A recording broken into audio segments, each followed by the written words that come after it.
இன்றே டவுன்லோட் செய்து உங்கள் ஃபேவரட் ஷோக்களை என்ஜாய் பண்ணுங்க. அவங்க சொல்றதெல்லாம் நீ கணக்குல எடுத்துக்காத. நீ வந்த நேரம் எனக்கு எல்லாமே நல்லதா தான் நடக்கும். துணி எரிஞ்சதும் நல்லது தானா? பெரிய பாதிப்பு இல்லாம போயிருக்குல்ல, அதுவே நல்லது தானே. சரி தேனு, நேத்து உன்னை தனியா விட்டு நான் போயிருக்க கூடாது. பரவாயில்லங்க, நீங்க என்ன செய்வீங்க? இந்த மாதிரியான நேரத்துல நீங்க போய் தானே ஆகணும். சரி, இனிமே என்ன ஆனாலும் உன்னை தனியா விட்டுட்டு நான் போவே மாட்டேன். போதுமா? சரிங்க, நீங்க வந்து ஃப்ரெஷ் அப் ஆகுங்க. நான் காஃபி போட்டு எடுத்துட்டு வரேன். வாங்க.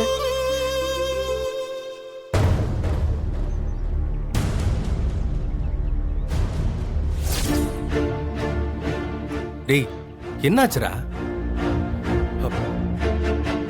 குடோன்லாம் எரியலடா. டேய், உனக்கு நேத்து ஃபர்ஸ்ட் நைட்டுக்கு ரெடி பண்ணிருக்காங்க. நீ அவசரமா குடோன் எரிஞ்சிருச்சுன்னு போய் சொல்லிட்டு போயிருக்க. நான் அகிலாவை பார்க்க போயிருந்தேன்டா.